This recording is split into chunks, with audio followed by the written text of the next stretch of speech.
আসসালামু আলাইকুম, আশা করছি সকলেই ভালো আছেন। তো আমাদের ফ্রি লেকচারগুলোতে chapter 1, chapter 2, chapter 3, chapter 6, chapter 7, 8 6টা চ্যাপ্টার আমরা ফ্রিতে পড়াবো অ্যানালিটিক অ্যান্ড ভেক্টর জিওমেট্রির। সো আপনারা যারা এই ক্লাসটা করছেন নিশ্চয়ই ইউটিউবে দেখেছেন অথবা আমাদের অ্যাপসের মাধ্যমে দেখেছেন। যারা অ্যাপসের মাধ্যমে দেখতে পাচ্ছেন না বা অ্যাপসের মধ্যে দেখার সুযোগ কি বুঝেন না, তারা আমাদের অবশ্যই এই ভিডিওতে দেওয়া হোয়াটসঅ্যাপ নাম্বারে যোগাযোগ করবেন অথবা ভিডিওর ডেসক্রিপশনে দেওয়া যে নির্দেশনা সেই নির্দেশনা অনুসারে আপনারা আমাদের ক্লাসগুলো অ্যাপসের মাধ্যমে দেখতে পারবেন। এবং আমরা চাইলে কিন্তু আমাদের বাকি 3টা কোর্স পেইড কোর্সে কিন্তু আপনারা জয়েন হয়ে যেতে পারেন। মাত্র 1500 টাকায় বাকি 3টা কোর্স আপনি পেয়ে যাবেন একেবারে লাইফ টাইম বলতে আপনাদের পরীক্ষা ফার্স্ট ইয়ার পরীক্ষার শেষ দিন পর্যন্ত আপনি অ্যাক্সেস পাবেন। আপনি যে ইয়ারের ওই ইয়ারের একেবারে পরীক্ষার শেষ দিন পর্যন্ত অ্যাক্সেসটা পাবেন, ঠিক আছে? সো এই হচ্ছে আমাদের কোর্সের পেইড কোর্সের অ্যানাউন্সমেন্ট। যারা এখনো অন্য কোর্সগুলো নিয়ে দৌড়াদৌড়ির উপরে আছেন তারা চাইলে আমাদের বাকি 3টা কোর্সের পেইড কোর্সে জয়েন হয়ে যেতে পারেন, ঠিক আছে? সো চলে আসেন, আমরা এই পর্বে যেটা পড়বো সেটা হচ্ছে আমাদের যে চ্যাপ্টার 2 এর উদাহরণ 3 এবং উদাহরণ 1। এই পর্বে আমরা মূলত এই দুটো অঙ্ক পড়বো, উদাহরণ 1 এবং উদাহরণ 3। উদাহরণ 3 এবং 1। তো উদাহরণ 1টা আমাদের মোটামুটি বেশ কিছুবার বোর্ডে এসছে। আমি যদি বলি আপনাদেরকে, উদাহরণ 1টা হচ্ছে বেসিক্যালি 2012, 15, 17 সালে এনইউতে এসছে এবং বিএসসি ফার্স্ট কোর্সে 14 এবং 19। তাহলে আমি এনইউর এটা হচ্ছে 12, 15 এবং 17 সালে এসছে, হ্যাঁ। আর বিএসসি যেটা বিএসসি ডিগ্রি তাদের হচ্ছে এটা 18 সালেও এসছে, ঠিক আছে? তাদের এটা 18 সালে এসছে, 19 সালে এসছে, 19 সালে এসছে এবং 14 সালে এসছে। তো আপনারা এটা যেখান থেকে দেখছেন অবশ্যই এটা আপনাদের জন্য অত্যন্ত গুরুত্বপূর্ণ একটা ম্যাথমেটিক্যাল প্রবলেম। সো এখানে খুবই সিম্পল একটা জিনিস, আমরা থিওরাম যখন 5 পড়েছি তখন আমরা দেখেছি এই কথাটা বলেছিও। তো থিওরাম 5-এর কথাটাই এখানে আসলে প্রমাণ করতে বলছে। তো আমরা এটাকে একটা দ্বিঘাত সমীকরণ, এক্স এর একটা দ্বিঘাত সমীকরণে রূপান্তর করি। তাহলে প্রদত্ত সমীকরণ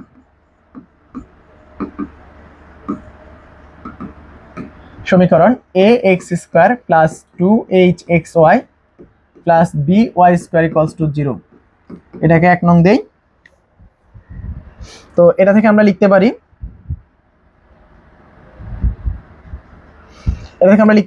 বা এক্স স্কোয়ার দিয়ে যদি ভাগ করে দেই a plus 2hy by x, কারণ এক্স একটা কাটা গেছে, আর এখানে হচ্ছে v into y by x whole square equals to 0, ঠিক আছে?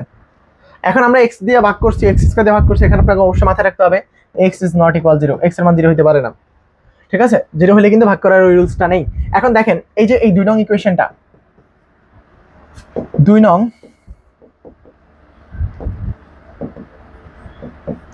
টি y বাই x এর একটি দ্বিঘাত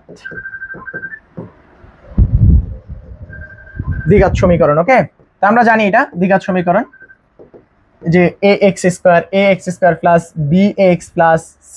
তাহলে এখানে x বলতে কি y বাই x কে আমরা x বলতেছি, ওইটা একটা দ্বিঘাত সমীকরণ ax square plus bx plus c equals to 0। এই যে এই x এর পরিবর্তে আমরা এখানে শিখতেছি হচ্ছে y বাই x, ওকে? তাহলে এবার একটু চিন্তা করেন, এই যে ax square plus bx plus c, তাহলে এই কোশ্চেনটার কয়টা মূল থাকবে? 2টা মূল থাকবে। তাহলে ধরি 2 নং এর 2টি মূল m1 এবং আপনি অন্য যে কোনো কিছু ধরতে পারেন m2। তো আমরা জানি এই সমীকরণের 2টা মূল যদি আলফা বিটা হয় তাহলে এই সমীকরণটার 2টা মূল কেমন আকারে থাকে হচ্ছে x মাইনাস আলফা আকারে এবং x minus beta equals to 0 আকারে। এটাকে আমরা এইভাবে সাজাইতে পারি, তাই না? এই সমীকরণের 2টা মূল যদি এই আলফা বিটা হয় তাহলে x minus alpha into x minus beta আকারে লিখতে পারি। তাহলে আলফা বিটা ধরি আলফা বিটা, তাহলে আমরা লিখতে পারি, অর্থাৎ 2 নং হবে y বাই x মাইনাস প্রথম মূল m1 into y minus y by x into দ্বিতীয় মূল মাইনাস দ্বিতীয় মূল ইকুয়ালস টু 0। আশা করছি আমরা এটা বুঝতে পারছি, ঠিক আছে? তো এখন আমরা চাইলে এখানে বিটা রাখতেই পারি, নো প্রবলেম। বিটা রেখে দিতে পারি, যে এখানে বিটাকে রেখে দিলাম। সো বি কে এভাবে প্রকাশ করা যায়। এখানে ভাই ভি কে না রাখলে কোনো প্রবলেম নেই, আপনাকে কেউ যদি বলে যে ভাই বি রাখেন নাই কেন, নো প্রবলেম নেই। সো আমরা এখান থেকে এইভাবে লিখতে পারি। সো এবার আসেন, এখানে অবশ্যই ভাই বি রাখছি কেন বা বি রাখি নাই কেন? আমার এই যে সমীকরণটাকে দ্বিঘাত সমীকরণ বলার জন্য শর্ত কি ছিল? ax square plus bx plus c equals to 0, এটাকে দ্বিঘাত বলার শর্তই ছিল a ইজ নট ইকুয়াল 0। তার মানে আমাদের এইটাকে দ্বিঘাত সমীকরণ বলার শর্তই, যে এই সমীকরণকে দ্বিঘাত সমীকরণ বলার শর্তই কিন্তু বি ইজ নট ইকুয়াল 0।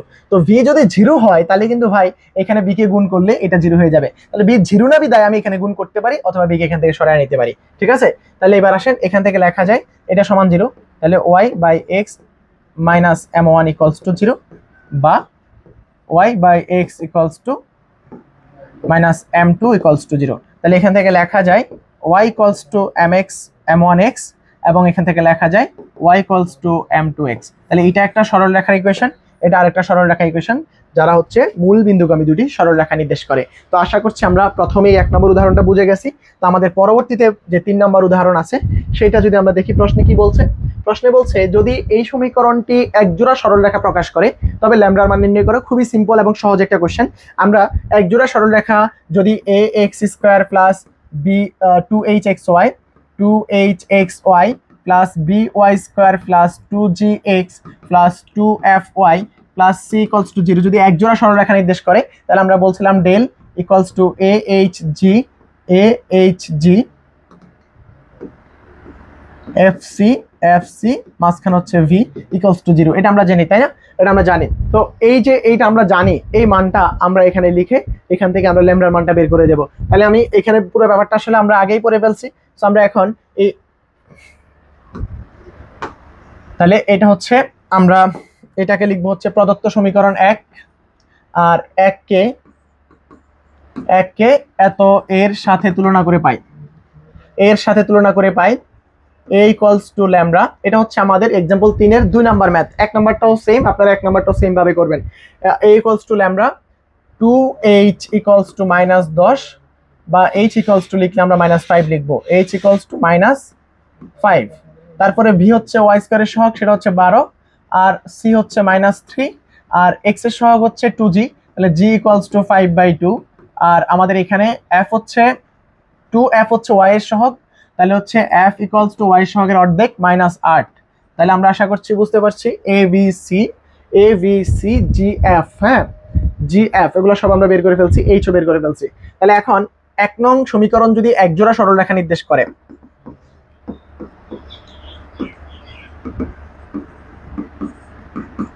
এক